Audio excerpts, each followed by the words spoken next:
Hola, bienvenidos a Sin Esperanzas, el show de los cinéfilos cuarentones, en el que un par de señores que crecieron viendo los originales anuncios del Canal 5 los reta a mantenerse despiertos durante los siguientes minutos, en los que vamos a parlotear sobre Bardo, falsa crónica de unas cuantas verdades de Alejandro González Iñárritu.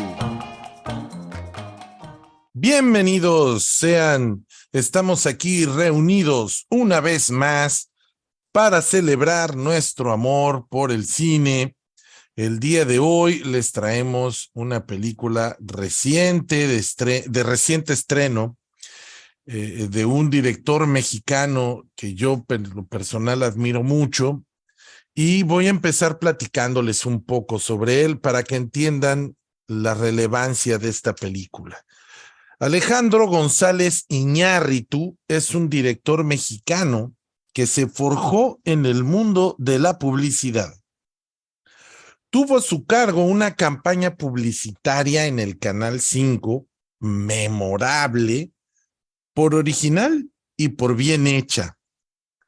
Locutor de radio, organizador de conciertos de rock, logra en 2000 filmar su primer gran película para cine. Él tiene créditos en televisión anteriores que no son tan relevantes. Y la rompió. Amores Perros no solo fue un éxito de la crítica, también lo fue comercialmente.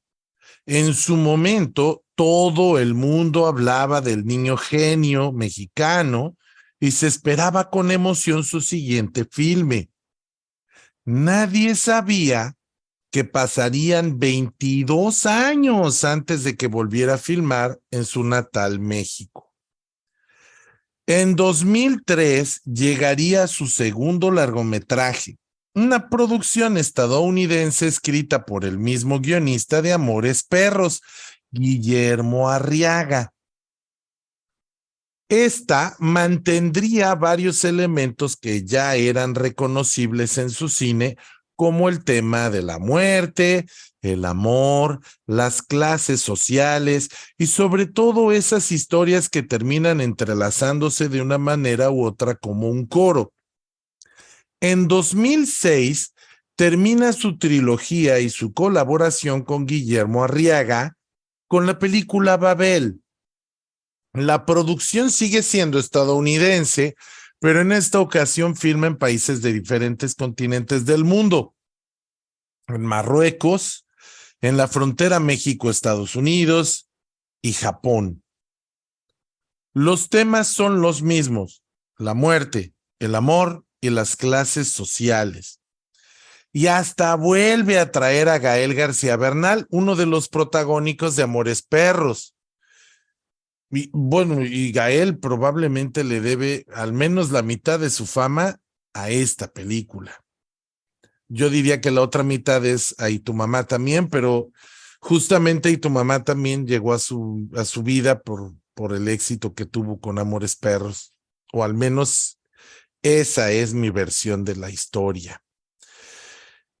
Aquí se da un quiebre en la filmografía de Iñárritu, porque su relación laboral con Guillermo Arriaga terminaría y su siguiente película, que es una producción mexicana, pero filmada en su totalidad en España, Beautiful, terminaría siendo su película más personal en ese momento, pero también su fracaso más escandaloso y doloroso. Esto fue en el 2010. Es una historia desconectada. Algunos temas siguen ahí, sigue la muerte, sigue el amor, pero como es un guión más experimental, esta vez Guillermo Arriaga no estuvo a cargo de la historia y entonces pues el director se dejó ir con toda su creatividad y le salió tan experimental que coquetea con géneros, con varios géneros de todo tipo, pero no aterriza en ninguno. La película no es una película de horror, no es un melodrama, no es una película de amor. Entonces, pues tanto la crítica especializada como el gran público la detestaron. Esto fue algo traumático para el director. Había intentado hacer un cine honesto, atrevido, innovador, y todos le dieron la espalda. A sus ojos, la crítica que tanto lo había elogiado, que lo había encumbrado, que lo había tratado de niño prodigio, que lo había endiosado, ahora lo traicionaba y lo escupía en el suelo. A mí, Beautiful me parece un tropiezo. No me gusta, pero sí reconozco que es una película personal, muy personal y muy arriesgada. Este dolor logra exorcizarlo con Birdman, película del 2014. Bueno, su título completo es Birdman, The Unexpected Virtue of Ignorance. Un nombre muy pretencioso, porque así le gusta a él hacer los títulos de sus películas, y así es el autor y así se aguantan. La película justamente destroza la figura del crítico, lo pinta en tono de ironía, como villano despreciable y odioso. En esta película, los críticos, en la película son críticos de teatro, son villanos como de película de James Bond, malosos, jijiji, que dicen, te voy a destruir tu película porque me cagas tú. Bueno, tu obra de teatro. Y Hollywood lo premió con el Oscar a Mejor Director por esta película. Es peliculón, es un peliculón, pero no me es ajena la ironía. Justamente la película que los critica, que se burla de ellos porque lo traicionaron, porque le dieron la espalda, porque destruyeron su película más personal, pues es la película que le da un Oscar al mejor director. En 2015 vuelve a triunfar, esta vez con The Revenant, El Renacido. Es una película difícil de rodar. Es más, tuvieron que desplazar la producción a Sudamérica porque la luz no les daba. Es una cosa muy complicada, y esta película por sí sola es toda el rodaje de esta película es toda una extravagancia que bien puede hacer un libro. Y fue acreedora de muchísimos premios internacionales. Uno de los que sonaron más es el premio que ganó Leonardo DiCaprio a mejor actor, y que naturalmente es esa clase de premios que la Academia da cuando ya se la debe a alguien desde hace mucho tiempo. Es un buen trabajo el de DiCaprio y merecía reconocimiento de la Academia de su propio país, que al parecer es la última que se da cuenta de los valores que tiene. Sin embargo, después de 15 años, la segunda película mexicana de Iñárritu se seguía resistiendo a llegar. Insisto, Beautiful es mexicana, pero pues es filmada completamente en España. El 27 de octubre de 2022 se estrena su más reciente producción. Esta vez no solo marca el regreso a filmar en México, también es su película más personal, más íntima, Bardo, falsa crónica de unas cuantas verdades. Una producción de Netflix que tuvo corrida comercial más o menos larga. Y eso ya es algo que se debe resaltar. Yo vivo en Ciudad Obregón, Sonora, y tuvo una semana o dos en cartelera, y eso es inusitado. Es decir, en una ciudad relativamente pequeña tuvimos la oportunidad de verla en cine. Esta plataforma ha sido muy criticada por limitar el estreno en cines de sus producciones originales al mínimo necesario para ser nominada a los premios Oscar. Y es muy buena señal que se arriesgara a salir en varias pantallas cinematográficas. No lo hizo ni siquiera con El Irlandés, una película semiautobiográfica una experiencia onírica. Sí, estoy hablando de Bardo, no del irlandés.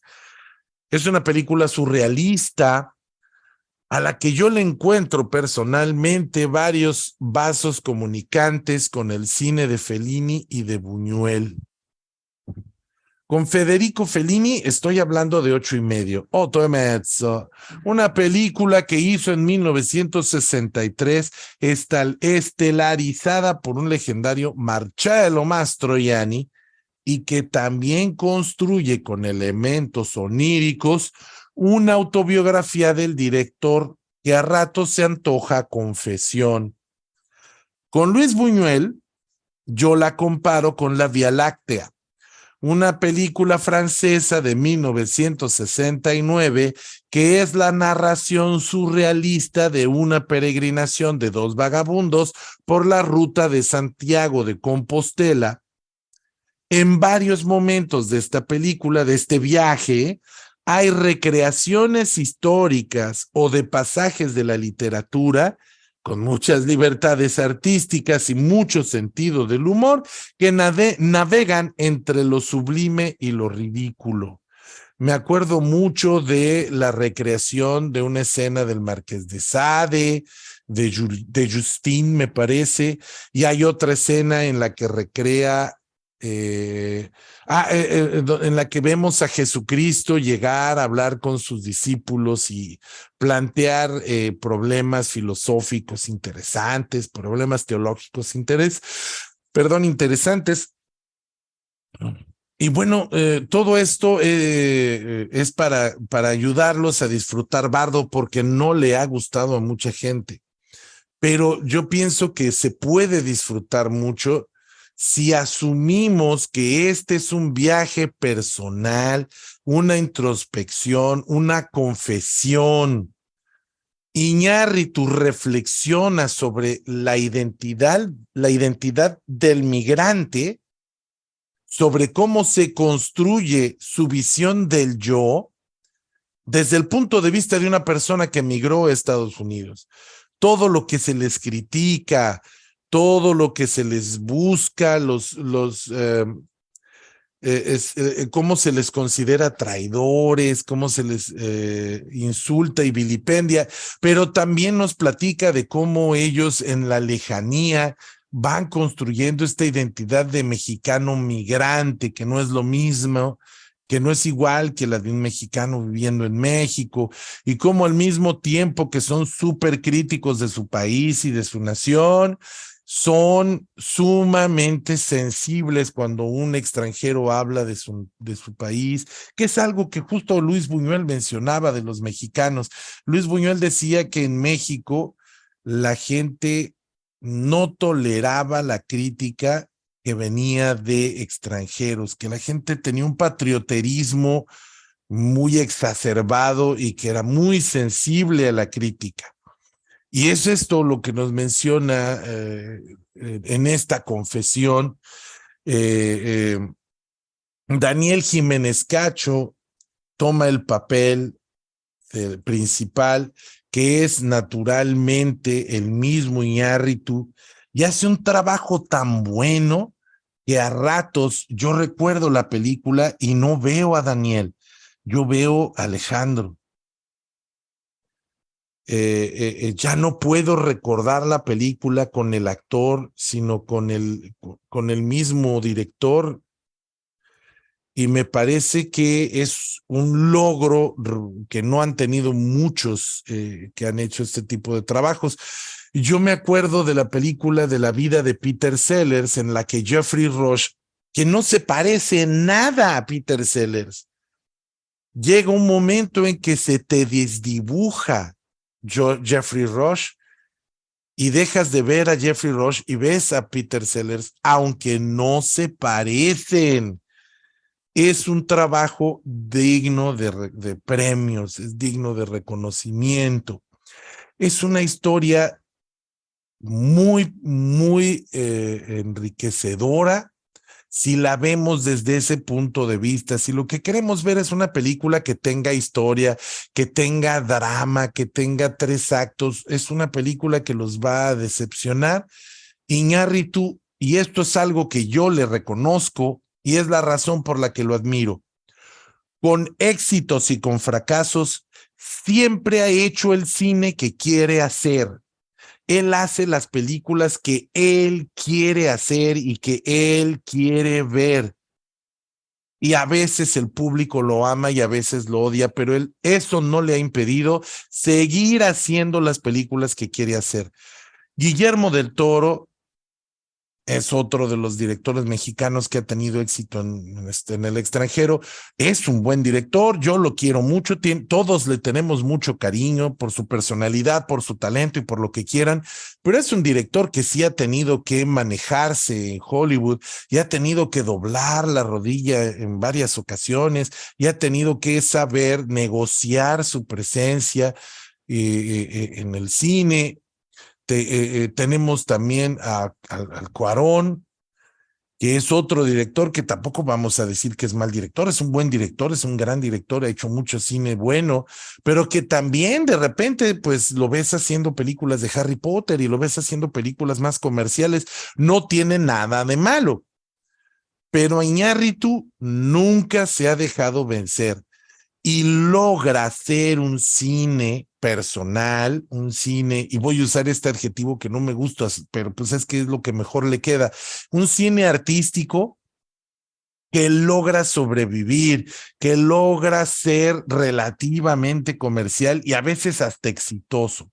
Eso es algo que se le debe reconocer, porque él navega en las aguas del cine personal y no se ha querido pasar al otro charco. Nada le costaba luchar por conseguir una película de Spider-Man o una película de Iron Man o una película de superhéroes, pero no, él dice, ese cine no me gusta, ese no es el cine que yo quiero hacer y les voy a hacer una película sobre mí y esto es lo que tienen y de ustedes deciden si lo quieren ver o no. Y si no lo quieren ver, pues es muy su bronca. Eso se me hace bien valioso. Eso se me hace bien valioso porque le da antecedentes a otros directores que quieren hacer ese tipo de cine para decir, yo también hago cine y si te gusta bien y si no te gusta, ni modo. ¿Tú cómo la viviste, Fernando? Hola Paquito, hola amigos que nos escuchan. Yo fui a ver la película de Bardo apenas, yo creo que tiene menos de una semana que la vi en el cine y me gustó mucho, me gustó mucho. Yo la fui a ver con mucha ilusión precisamente por lo que dices, por lo que mencionas de Iñárritu. Es un cineasta que a mi parecer no siempre le atina.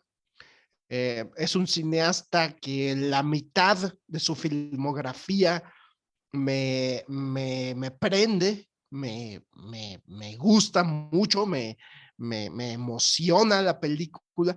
Y la otra mitad de su filmografía, sinceramente, pues no me acaba de convencer, no me acaba de llegar emocionalmente, aunque estéticamente y en cuanto a su narrativa, su dirección, su talento, su visión personal de sus historias, como dices, que hace las películas que él quiere hacer y siempre hace un cine muy personal, siempre hace un cine muy interesante. Eso no se le puede negar, pero a mí varias películas de él no me han emocionado mucho o no me han parecido del todo sólidas.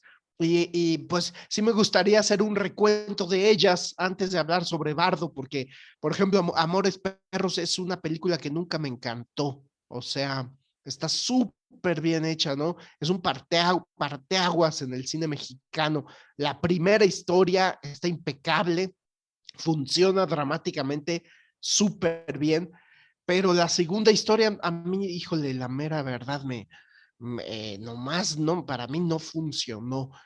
Y Y la tercera, sí, la tercera, pues más o menos, ¿no? O sea, tampoco me encantó, pero sin duda que Amores Perros es un parteaguas en el cine mexicano y es una joya en el sentido de cómo abre nuevas posibilidades para el cine mexicano sin lugar a dudas, ¿no? Deja una marca, una huella.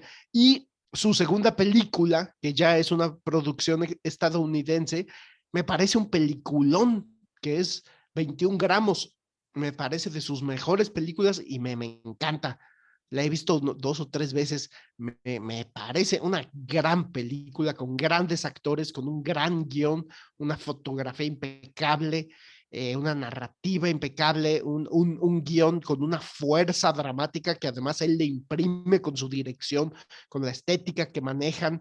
Eh, Me parece una gran película, 21 gramos, mientras que Babel, híjole, sinceramente me parece una película débil, o sea, una película muy bien hecha, pero dramáticamente débil, o sea, siento que en lo que se propone, lo que trata de hacernos sentir, lo que trata de provocar, a mí no me lo provoca, me pareció floja, una película floja, Babel.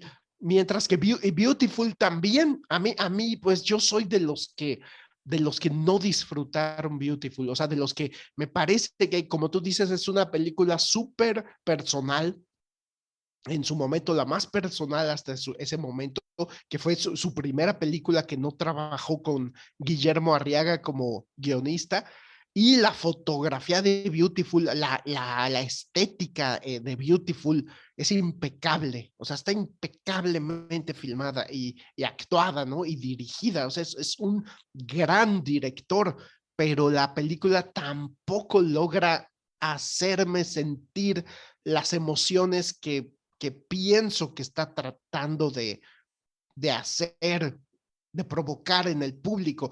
Y entonces yo ya le estaba perdiendo un poquito la fe a Iñárritu hasta que llegó esa obra maestra que para mí es su mejor película, Birdman, o la inesperada virtud de la ignorancia, que me parece una gran película. Y los Óscares siempre me han parecido una farsa, pero el hecho que haya ganado 3 Óscares, mejor guión original, mejor director y mejor película, se me hace que fue como ese día respeté a los Óscares.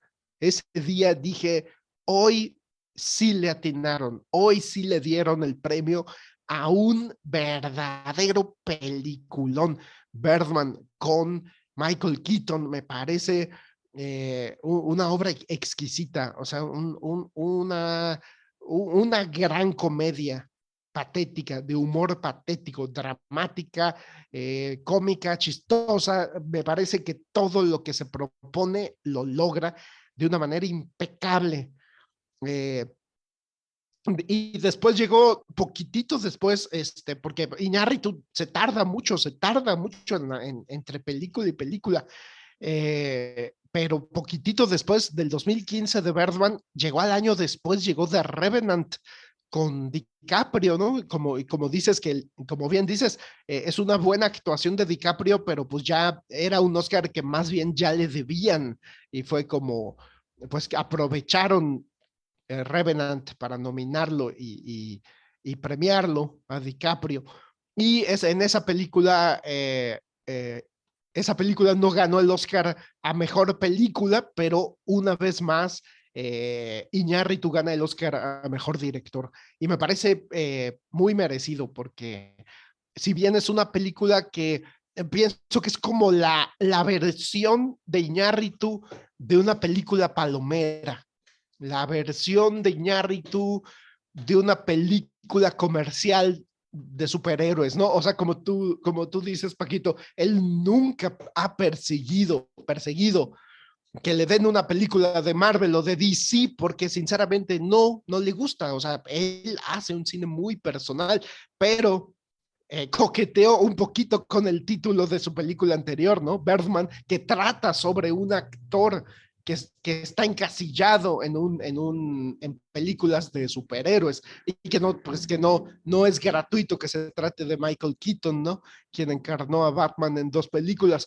Pero The Revenant me parece que es como su versión de cine de acción, ¿no? Como dijo, voy a hacer un western y voy a hacer mi versión de una película comercial. Y pues no me parece una película especialmente emocionante. O sea, creo que la película trata de mantenernos al filo de nuestra butaca, ¿no? Trata hacer, de ir incrementando una tensión y un suspenso y una emoción que a mí en lo personal no me provocó. Entonces pienso que está impresionantemente bien filmada. El Oscar que gana el Chivo Lubeski de los Oscars más merecidos que a mí me ha tocado ver en la historia pues desde que yo empecé a ver la ceremonia de los Oscars. Está impecablemente filmada. Es una obra maestra en cuanto a lo visual de Revenant, el Renacido, pero, y como tú dices, tan complicada que se les terminó el invierno en Norteamérica y se tuvieron que ir al invierno a Sudamérica por lo laboriosa que es la película y que comprendo lo exhausto y lo cansado que terminó Iñárritu después de este esfuerzo de hacer una verdadera joya de lo visual, de lo artesanal, una artesanía, una película impecablemente filmada. Bueno, pienso que el término impecable se queda corto. Es una factura desbordante. Y pues lo mismo puedo decir de Bardo, en la que trabaja con el fotógrafo Darius Khondji. Pienso que es una película impecablemente filmada, es una película con una factura que también nos deja anodadados y también una dirección actoral, una dirección pienso que Iñárritu maneja impecablemente las atmósferas, maneja impecablemente los ritmos, maneja impecablemente el ir y venir de las sensaciones que te está provocando a través de la historia y de una historia que es muy sencilla, como bien mencionas, que es una historia muy personal. Y yo también, yo desde que vi el póster, yo no vi a Daniel Jiménez Cacho, yo vi a Iñárritu. O sea, sin duda que es una película que es muy casi autobiográfica, por supuesto, de un creador audiovisual que emigra, ¿no? Que se va a vivir a California y que lleva muchos años ya viviendo en California, que ya es su hogar para él, pero que la película explora muy bien lo que esto implica, o sea, lo que implica la identidad de haber formado su familia en Estados Unidos, de que sus hijos pues hayan crecido allá, de él sentir pues es que mi casa es Estados Unidos. Cuando voy a México voy de visita porque yo ya hice mi hogar en Estados Unidos y las implicaciones que tiene todo esto. Y como bien mencionas, esa hipersensibilidad que tenemos los mexicanos de que un extranjero nos señale errores y nos ponemos a la defensiva con un patrioterismo que decimos, o sea, no manches, eh, o sea, no, o sea, nos ponemos a la defensiva como que somos mexicanos y tenemos que ser perfectos, ser considerados perfectos. No nos pueden tocar a nuestro país porque no nos gusta que nos critiquen ni tantito cuando pues dan tantas cosas feas y malas que tenemos que deberíamos agradecer que una visión extranjera nos la critique. Y también él emite quejas de cómo ha sido tratado tanto en México como en Estados Unidos, como incluso en la frontera, en el aeropuerto, por ser un migrante, ¿no? Entonces me parece una gran película con una gran factura, con grandes actuaciones, con una música muy evocativa, eh, una fotografía muy evocativa y que, como bien dices, tiene vasos comunicantes totalmente directos a 8 y medio de Fellini y también a la Vía Láctea, sin duda, de Buñuel. O sea, sin duda es una película surrealista. Pero de eso me gustaría hablar cuando diga mis comentarios finales. Por el momento te devuelvo el micrófono, Paquito. Gracias, Fernando, muy interesante. Fíjate que no hablé mucho de los detalles técnicos de la película porque me parece que son relevantes, pero lo más relevante era platicar sobre los orígenes del cine de Iñárritu para entender de dónde viene todo esto. Pero efectivamente la fotografía que generalmente le hacía, me parece que era Lubezki, Emanuel Lubezki o Guillermo Prieto, le gustaba mucho usar fotógrafos mexicanos, pero en esta ocasión utiliza al fotógrafo iraní Darius Khondji, que pues es el fotógrafo de un montón de películas que tienen, que son particularmente buenas en fotografía, ¿no? Seven, Delicatessen, la de Amour, la Medianoche en París. Son un montón de películas que son muy, en las que la fotografía resultó sumamente relevante y aquí no se queda corta.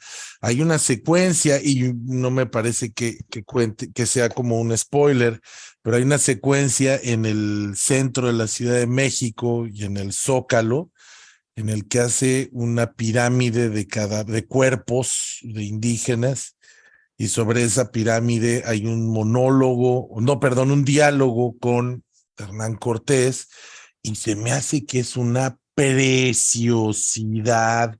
No entiendo cómo lograron que el sol estuviera en su lugar, que la luz estuviera en su lugar, que todo funcionara como funcionara. Solamente el solo hecho de tener vacío el centro de la Ciudad de México ya me parece una labor titánica. A lo mejor intervinieron los efectos especiales, eso podría ser. Debo confesar que yo no he visto un detrás de cámaras, no sé cómo filmaron esta película, pero son escenas muy bien logradas. Hay una secuencia en un vagón de metro o de tren ligero que de repente se convierte en una pecera y ves unos ajolotes ahí moviéndose y son unos juegos con las luces, los colores, los contrastes, es una cosa preciosa. Me parece impresionante el nivel de técnico de ese fotógrafo, independientemente de si fue una fotografía analógica o digital, sigue siendo algo relevante, ¿no? Y también es de destacar el trabajo de los actores. Son actores que yo no conocía. Es más, tengo aquí la ficha abierta porque no tengo idea de quiénes son, salvo Daniel Jiménez Cacho. Pero veo aquí el nombre de Griselda Siciliani, Jimena Lamadrid, Iker Sánchez Solano, Hugo Albores, Andrés Almeida. Son un montón de actores que yo no conocía y que hacen un trabajo enorme, sostienen muy bien la película. Entonces, yo sé que a la crítica no le gustó mucho. En IMDb tiene 7.5 de calificación, que tampoco es tan baja porque en IMDb son muy crudos. Y he visto a muchos críticos decir que es una película utilizan mucho la palabra pretenciosa y no es pretenciosa. Esta película tendrá todos los defectos que quieras, se puede parecer aburrida, puede ser onanista si me urges, pero pretenciosa no es, porque el director te dice, este soy yo, así soy. Sí, soy creído, un poquito, sí, soy un poco creído. Nadie es perfecto. ¿O por qué tengo que ser humilde? ¿O por qué tendría que ser humilde? ¿O por qué tendría que ser una película en la que yo salga humilde? La película no es pretenciosa, la película es honesta. es honesta y es una persona que se reconoce privilegiado, porque todos los directores mexicanos que han tenido éxito en Hollywood vienen de familias privilegiadas, clase media alta o de plano ricos. No son unos muchachitos de barriada que iban al cine los fines de semana y que con el fruto de su esfuerzo y su trabajo lograron hacer cine. Son morritos que tenían acceso a dinero y que tenían acceso a estudios y que tenían acceso a parafernalia cinematográfica y que podían coleccionar cosas y que podían ver películas que nadie más veía y que además hablaban inglés. En el caso de Iñárritu, pues él era amigo personal de este, del dueño de Televisa. No sé por qué se me olvidó un nombre tan elemental, pero ellos eran amigos de la juventud, ellos juntos organizaban conciertos. Obviamente que es una persona que tiene ventajas y reconoce esas ventajas. Y por eso le dice a su esposa, México no es un país pobre, es un país desigual, porque habemos personas que cruzamos la frontera y que nos va mejor y que nos reciben mejor y que tenemos oportunidades de crecer y de ser grandes. Y hay gente que todos los días cruza la frontera y que le va de la chingada, y yo no soy de esas personas. La película no es pretenciosa, la película es honesta. Y eso es algo que yo siempre le he aplaudido a Iñárritu. Insisto, no te tiene que gustar y él no espera que le guste a todos, pero espera que seamos justos cuando veamos su película, como lo es cuando lo aplaudimos, que eso es algo que es cierto. A veces aplaudimos a creadores y cuando hacen cosas que se salen de la caja, los ignoramos. Nosotros mismos hemos permitido que el cine se convierta en una fábrica de clones toda la vida, siempre y desde siempre. Cuando prefieres ver una película que es igual a otras, en vez de una película que es diferente, pues tú le estás diciendo al mercado qué es lo que quieres ver. Iñárritu, yo pienso, no hizo esta película buscando un Oscar, buscando premios, porque ya los ganó. Él ya ganó esos premios y ya pasó. Él ya su vida ya la tiene arreglada, él no necesita ya trabajar para vivir. Y como nunca ha sido una persona que necesite del aplauso, o mejor dicho, ya no es una persona que necesite del aplauso, avienta una película así de personal. Ahora, ¿quiere decir esto que te tiene que gustar a fuerzas? No, puede no gustarte. Si a ti no te gusta este tipo de cine, un cine que no tiene una historia, una línea argumental clara, y hasta eso, si le das la oportunidad y la terminas de ver, y no voy a spoilear nada aquí, pero la película sí termina diciéndonos que hay una línea argumental, pero esa línea argumental se revela hasta el puro final, spoilers. Y si tú no estás acostumbrado a una película que se toma con sentido del humor cosas muy sensibles, pues probablemente no te dé risa. Pero el mismo director en una entrevista reciente dijo, yo hice esta película para que la gente se ría, ríanse con ella, diviértanse con ella. Es un chiste. Y eso me parece que es lo más importante de Bardo. La película es cómica, es honesta, es interesante y nos plantea un tema que a todos nos involucra, que es la identidad y cómo construimos la identidad. No somos conscientes de esto y por eso hay tantos roces todo el tiempo en las redes sociales, porque consideramos que un aspecto de nuestra identidad se vuelve el aspecto de identidad que todos deben tener y así no funciona, ¿no? En fin, estos son mis 2 centavos, ya lo saben, naturalmente, y si tienen algún comentario que agregar, por favor, háganlo en la cajita de comentarios. Les agradezco mucho a los que lo han hecho. No siempre coincidimos, pero no tenemos que coincidir. Precisamente ahí en ese desencuentro es donde surge más conocimiento. En el desencuentro es donde podemos aprender. Cuando acordamos o cuando estamos de acuerdo, pues lo único que hacemos es reforzar lo que ya sabemos. Fernando, ¿qué última opinión nos quieres compartir? Nos dejaste picados porque nos avisaste que venía algo bueno en esta participación. Gracias, Paquito. Pues más que algo bueno, creo que es algo muy relevante, ¿no? Que es justo esto que tú nos mencionas, esa cuestión de que se habla de la película como pretenciosa, o sea, que se refieren a la película como un producto pretencioso. Creo que eso es muy relevante e importante pues, de desmenuzarlo, y tú ya lo hiciste de una manera muy amplia y muy profunda. Entonces yo solo quisiera, y muy acertada, entonces yo solo quisiera agregar que sí, que por un lado ya no trabajó con su fotógrafo de cabecera. Bueno, ha tenido dos, Rodrigo Prieto y después Emanuel Lubezki.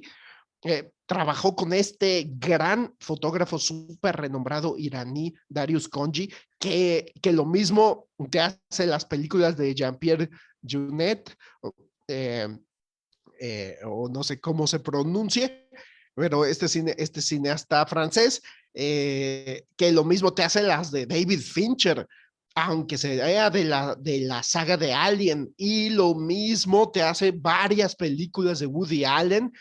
Y cuando piensas que Darius Khondji solo trabaja con cineastas consagrados, de repente hizo esta gran película de los hermanos Safdie, que son dos jovencitos, dos jóvenes, dos chavos, que hicieron la película Diamantes en Bruto con Adam Sandler, que me parece una gran película, me parece una muy buena película independiente, de bajo presupuesto. Eh, no sé si independiente, porque me parece que es una producción de Netflix, y eso pues ya hoy en día ya no, pues pienso que ya no califica. Ah, no, bueno, no es cierto, perdón. La distribución fue de Netflix, pero es una película independiente. Esta de Diamantes en Bruto de los hermanos Safdie, que es una película pequeñísima, con un presupuesto pequeñísimo, y Darius Khondji se ajusta. Y de repente llega Iñárritu y le presenta esta obra magnificente que es Bardo, que como bien mencionas, Paquito, hay momentos en los que no sabes si hay efectos especiales digitales de por medio o no, que yo pienso que sí, pero están tan bien hechos, tan bien logrados como pues, esta secuencia que mencionas, que en el centro histórico de la Ciudad de México, que está impresionantemente bella. Y que sí, muy probablemente hay mucha intervención de la tecnología digital en postproducción combinada con el trabajo que se pudo haber hecho en rodaje, pero que se crea una fotografía excelsa, y toda la película la factura está grandiosa, ¿no? Creo que Iñárritu ya es uno de los grandes artesanos del cine a nivel mundial. Eh, y cuando le llaman pretenciosa, híjole, pues es que sí es una película surrealista, o sea, sí es una película de las que le llaman cine de arte, eso sin duda, y él lo deja muy claro desde las primeras tres escenas. Uno tiene clarísimo que es una película de arte, o sea, una película que no va a tener concesiones comerciales con el espectador, ni de chiste, y que es una película sumamente personal y honesta, como dices. Entonces, estoy de acuerdo contigo, o sea, es una película honesta, más que pretenciosa, y el hecho de que sea tan onírica, de que sea tan surrealista, de que nos cuenta una historia muy sencilla y muy humana de un hombre que va a ser premiado, pero que tiene muchos demonios, que está como pues amargado hasta cierto punto, pero que es un gran creador y que el mundo lo reconoce como un gran creador, pero que él mismo tiene muchos demonios. Es una historia muy humana y muy sencilla que se podría haber contado sin toda la parafernalia visual. Se podría haber contado sin todo ese espectáculo surrealista, onírico. Sí, se podría haber contado de otra manera, o sea, podría haber sido una película súper íntima, del tipo como esa de Diamantes en Bruto de los hermanos Safdie, ¿no? O sea, con cero pirotecnia visual, pero Iñárritu decide contarnos la historia con esta pirotecnia visual y onírica y surrealista. ¿Por qué? Porque esa es su visión, o sea, así de sencillo, o sea, esa es su visión y me parece que no es gratuito, no es, toda esa parafernalia no es para lucirse y para que digan, miren qué artístico soy. No, yo pienso que es genuino, es parte de la narrativa de la historia, es parte de la visión de cómo nos va mezclando como el contenido de la mente del personaje, el contenido como del subconsciente de los demonios de este personaje, nos los muestra como de una manera muy visual y su personalidad también se refleja a través de todas estas situaciones oníricas. Eh, Creo que es una película que estamos viendo desde el punto de vista del personaje, desde su percepción de la realidad, y entonces por eso nos lo muestra una historia tan sencilla de una manera tan compleja, y yo con eso terminaría diciendo, no es una película pretenciosa, es una película compleja y desgraciadamente pues sí, puede no gustarte y es válido, y yo a cualquiera le diría, pues mira, si no la vas a ir a ver al cine, la vas a ver en Netflix, pues dale media hora de chance, y si a la media hora decides que no, ese tipo de cine nomás no es para ti, pues quítala, o sea, nadie te obliga a ver las 2 horas 40 que dura la película. Si tú ves media hora y de repente dices, híjole, es que para mí este cine tan artístico, yo no lo trago, pues ni modo, ¿no? Es como si a mí me ponen a ver una película de Taika Waititi, de los estudios Marvel, no, no, gracias, pero pero sí, pero eso por un lado, pero por otro lado, a los espectadores que quieran ver esta película con seriedad, que la quieran ver de principio a fin para tener una opinión verdaderamente válida, que espectadores que quieran sentirse con la autoridad de opinar sobre la obra completa y no sobre solo un cachito que a lo mejor vieron y que les dio flojera y la quitaron. Los que quieran realmente opinar sobre la obra completa, yo les diría, no la vean en la noche, a menos que sean ustedes muy nocturnos, pero muy nocturnos. De lo contrario, destinen una tarde de sábado o de domingo para verla. No, digo, no hay broncas si haces pausas. Yo pienso que no hay broncas si vas al baño, te preparas una taza de café, la niña quiere algo, tienes que detener la película. No hay problema, ¿no? O sea, de hacer pequeñas pausas, pero sí pienso que es una película que la tienes que ver de principio a fin el mismo día, o sea, destinar una tarde, y a lo mejor no te tardas 2 horas 40 en verla, a lo mejor te tardas 4 horas, 4 horas y 20, porque hubo necesidades de los involucrados de hacer pausas, y eso se comprende, bueno, ni modo, no hay bronca, pero la viste de principio a fin, en un mismo día, eso es lo que yo recomendaría a los que quieren tener una opinión seria de la película. no la vean, no la dejen para después, así de, ay, pues sí está como interesante, está chidilla, pero es que ya tengo sueño, ya mañana. Eso yo, híjole, yo siento que le daría en la torre a la experiencia. Y con eso me despido, esos serían mis comentarios finales. Muchísimas gracias, Fernando. Pues vamos a cerrar esto. Hay una nota que también olvidé y que yo no sabía y que la aprendí después y que me habría ayudado a entender esta película, que es el término bardo. El término bardo pertenece al budismo y es un estado en el que está el alma que no entra al nirvana y tampoco regresa a la reencarnación. Por eso la película originalmente se llamaba Limbo. No es bardo el juglar que canta canciones, no. Digo, porque eso me habría ayudado a entender más la película cuando la vi originalmente. Voy a mandarle, como siempre, saludos a los sospechosos comunes. Ya estamos sobre la centena de episodios y esto ha sido gracias a ustedes. Les agradecemos que se tomen su tiempito para escucharnos mientras lavan los platos, mientras cocinan, mientras manejan al trabajo. A nosotros nos motiva mucho hacer esto, lo hacemos por amor y por gusto.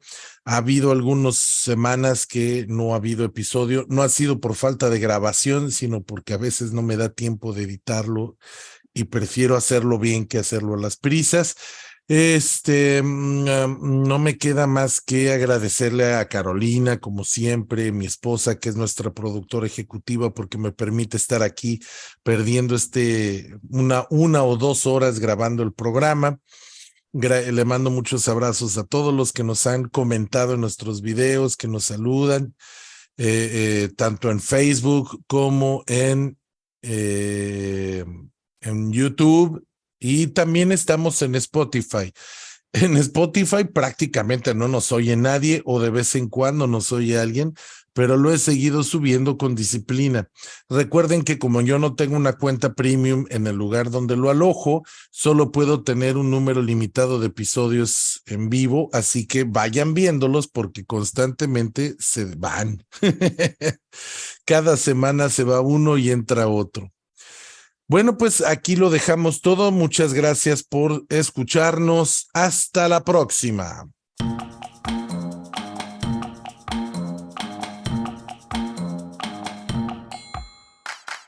Esto fue Sin Esperanzas, el show de los cinéfilos cuarentones, con Fernando C. Fink y Paquito Rodríguez. Puedes escucharnos en nuestra página de Facebook, nuestro canal de YouTube y ahora también en Spotify. ¡Hasta la próxima!